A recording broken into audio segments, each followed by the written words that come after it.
মিষ্টি নামের একটা ছোট্ট মেয়ে তার বাবা মায়ের সাথে থাকতো। মা, মা, ওরে বাবারে, ছাড় রে, ছাড়, পড়ে যাবে তো। তারা দরিদ্র হলেও খুব সৎ ও দয়ালু ছিল।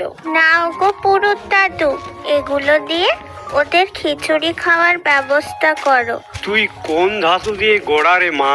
তোদের এত অভাবের মধ্যে কাটলেও অন্যের উপকার করতে তুই কখনো পিছু পা হোস না। না পুরুত দাদু, ওরাও তো কিছু খায়নি বলো। সত্যি তুই যেন সাক্ষাৎ একেবারে মা অন্নপূর্ণা। ধুর, তুমি কি বলছো? আমি তো মিষ্টি। নাও, এবার এগুলো নাও। যা, এবার বাড়ি যা, তোর বাবা আবার চিন্তা করবে। ঠিক আছে, চলি গো পুরুত দাদু। মিষ্টি গ্রামের সকলের নয়নের মণি ছিল, কিন্তু সেই গ্রামের জমিদার ছিলেন খুব অত্যাচারী।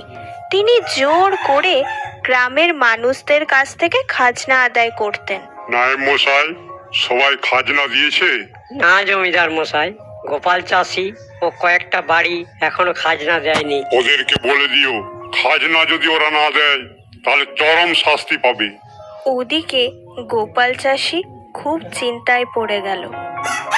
হ্যাঁ গো, কি হয়েছে?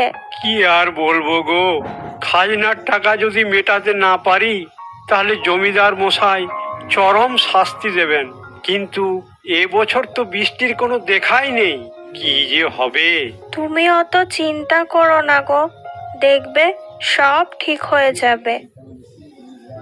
আরে কি সুন্দর ধান গাছটা হয়েছে, কিন্তু মাটিটা ভিজে আছে কেন? বাবা, ও বাবা! কি হয়েছে?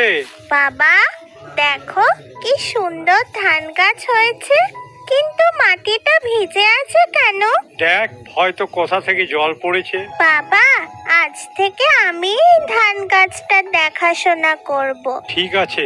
মিষ্টি, মিষ্টি, ওই দেখ, তোর মা ডাকছে, এবার চল। দেখতে দেখতে বেশ কতগুলো দিন কেটে গেল। ধান গাছটা সোনালি ধানে ভরে গেল।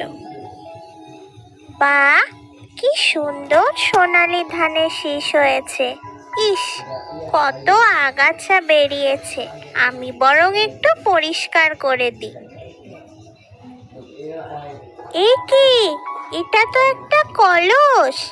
এটা থেকেই তো ধান গাছটা হয়েছে মনে হচ্ছে। যাকে, ভালোই হয়েছে, জলটা ধরে রাখবে। যাই, আমি ভেতরে যাই। কিন্তু গোপাল চাষির জীবনে দুর্ভাগ্য নেমে এলো। সে বছর বৃষ্টি না হওয়ায় চারিদিক খরা সৃষ্টি হলো। যা ভয় করেছিলাম তাই হলো। এবার জমিদার মশাইয়ের খাজনা মেটাবো কি করে?